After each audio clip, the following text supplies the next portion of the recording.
আসসালামু আলাইকুম এভরিওয়ান। তোমার প্রতি অনুভূতি গল্পের দ্বিতীয় পার্ট।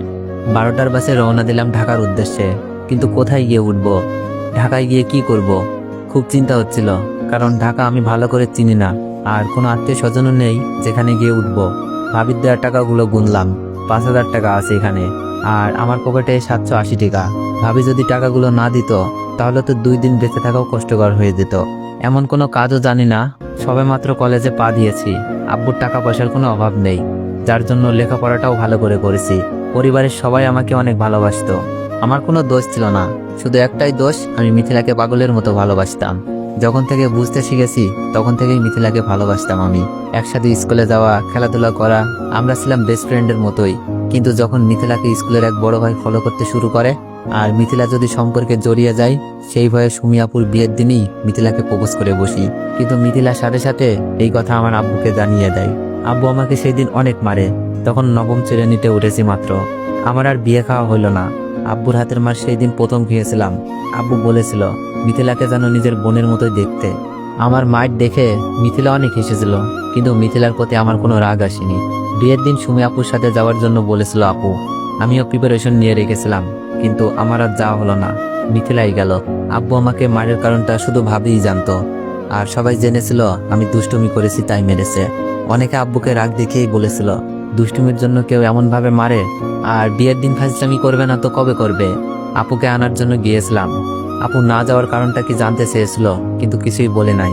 তবে মিথিলার মনে যেন আনন্দের জোয়ার বইছে। নতুন দুলাভাইয়ের সাথে ভালোই খাতির জমেছে। আমার খুব ভালো লাগতো বড় ভাইয়ের অভাবটা দুলাভাইকে দিয়েই পূরণ করুক। আপুকে নিয়ে বাসায় আসলাম। দুলাভাইয়ের সাথে আমারও ভালো সম্পর্ক গড়ে উঠেছে। খুব ভালোই যাচ্ছিল দিনগুলো, কিন্তু বারবার মিথিলাকে আমার মনের কথা বলার চেষ্টা করেছি। মিথিলা বলতো আমি তোকে শুধু ভাইয়ের মতোই দেখি। দুলাভাইকে দিয়েও বলেছিলাম অনেকবার, কিন্তু কাজ হয়নি। তবে দুলাভাই আর মিথিলাকে অনেকবার একান্তে দেখেছি। মনে হচ্ছিল প্রেমিক প্রেমিকা বসে প্রেম করছে, কিন্তু আমি তখন এইসব নিয়ে ভাবি নাই, কারণ মিথিলা দুলাভাই এমন না। পরবর্তীতে এমনই হলো। হঠাৎ মোবাইলের মেসেজ টিউন বেজে উঠলো। কল্পনা থেকে বাস্তবে ফিরে আসি। মিথিলার নাম্বার থেকে মেসেজ। কি লিখেছে? আমার রূপ বের করতে গিয়ে নিজেই ধরা খেয়ে গেলি, কি অভিনয়টা না করলাম। মিথিলার লেখাটা পড়ে চোখের কোণে জমে থাকা কষ্টগুলো বের হতে যাচ্ছিল। আমি জানি না তুই এমনটা কেন করছিস, তবে আমি চাইলেই তোদের রূপটা বের করে দিতে পারতাম, কিন্তু তোর সম্মান আর আপুর সংসারের কথা ভেবে কাউকে কিছু বলি নাই। মিথিলা বলল, তাই নাকি? তোর কাছে কি প্রমাণ আছে নিজেকে সাধু বানানোর জন্য? তবে কেন তোকে বাসা থেকে বের করেছি জানিস? যেন আমাদের সম্পর্ক আর কেউ না জানে, আর তোর কাছে যেন ছোট হয়ে না থাকতে হয়। আমি বললাম, ভালো করেছিস, এতে আমার কোনো দুঃখ নাই। শুধু বলবো আপুর সংসারটা যেন নষ্ট না করিস। তোদের এই অবৈধ সম্পর্ক নষ্ট করে সবাই যেমন ভাবতো তোকে সেই রকম যেন ভাবে। মিথিলা বলল, তুই আমাকে বলবে আমি কি করব? আমি দুলাভাইকে বিয়ে করব। তারপর আমি রিপ্লাই দিলাম, কিন্তু মেসেজ সেন্ড হচ্ছে না। বুঝতে বাকি নেই এই সিমটা নষ্ট করে ফেলেছে। কিন্তু আমার মনে খুব ভয় জন্মেছিল, আপুর সংসারটা কি মিথিলা ধ্বংস করে দিবে। তাই আমি সাথে সাথে দুলাভাইকে ভিডিও পাঠিয়ে ছোট করে মেসেজ লিখে দিলাম।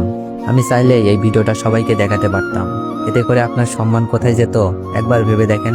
কিন্তু আমি তা করিনি। আমি না হয় এই অপবাদে ভালোভাবে বেঁচে থাকতে পারবো, কিন্তু মিথিলার আব্বু নাই। আমার আব্বু নিজের মেয়ের মতো করে আদর করে, সেই আদরটা থাকতো না। আর মিথিলার সম্মানটা কোথায় থাকতো? আর আপনার আপুর চোখে সারা জীবন ধর্ষক হয়ে বেঁচে থাকতেন। হতে পারতো আপনার সংসারটা ভেঙে গেছে, আর আমাদের বাড়িতে সেই সম্মানটা আছেই, সেই সম্মানটা ঘৃণায় পরিণত হতো। তাই আপনাদের একটা সুযোগ দিলাম, আপনাদের অবৈধ সম্পর্ক নষ্ট করুন, সম্মান আর আপুর ভালোবাসা নিয়ে বেঁচে থাকুন। মনে রাখবেন আপনার একটা ফুটফুটে বাচ্চাও আছে। আমি মেসেজটা দিয়ে বসে রইলাম। বাস একটা স্টেশনে এসে থামলো। বাস থেকে নেমে পেটে খুব ক্ষুধা লাগছিল, তাই হোটেলে গিয়ে খাবার খেয়ে নিলাম। রাস্তার পাশ ধরে হাঁটছি, কিন্তু এখন আমি কোথায় যাব, কি করব ভেবে পাচ্ছি না। আব্বু আম্মুর কথাগুলো কানে বাজছিল। তুই আমার ছেলে না, তোকে কোন পাবে পেটে ধরেছি। মাগো, তুমিও তোমার ছেলেকে চিনলা না? চোখ থেকে অনবরত পানি ঝরছিল। অন্য মনস্ক হয়ে রাস্তা দিয়ে হাঁটছিলাম। দুপুর গড়িয়ে বিকেল। হঠাৎই রাস্তার মাঝখানে একটা বাচ্চাকে দেখলাম, যে কোনো মুহূর্তে গাড়ির নিচে চাপা পড়তে পারে। আমি কোনো কিছু না ভেবেই ব্যস্ত রাস্তায় নেমে গিয়ে বাচ্চাটিকে কোলে নিয়ে রাস্তার পাশ দিয়ে যাই, কিন্তু শেষের দিকে একটা গাড়ি এসে আমার পায়ের উপর উঠিয়ে দেয়। আমি ব্যথায় কাতরাচ্ছি।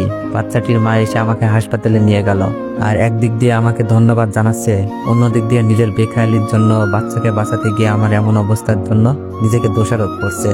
ডাক্তার এসে আমাকে কি যেন একটা ইঞ্জেকশন দিল। আস্তে আস্তে আমার চোখ দুটো বন্ধ হয়ে আসলো। চোখ খুলে দেখি পায়ে ড্রেসিং। বাচ্চাটি ও বাচ্চাটির মা আরেকটা আমাদের বয়সী মেয়ে পাশে দাঁড়িয়ে আছে। ডাক্তার এসে বললেন পাটা খুব ভালোভাবে ভেঙেছে। আমি ওষুধ লিখে দিচ্ছি, নিয়মিত খাবেন। আর রোগীকে 1 মাস রেস্ট দিতে হবে। খেলাধুলা কোনো কাজ করতে পারবে না। 15 দিন পর আমাকে দেখিয়ে যাবেন। ডাক্তার প্রেসক্রিপশন ধরিয়ে দিলেন। বাচ্চার মা বললেন আমার জন্য আজ তোমার এত বড় ক্ষতি হলো। আমি বললাম না না আন্টি, নিজেকে দোষারোপ করবেন না, এটা শুধু একটা অ্যাক্সিডেন্ট।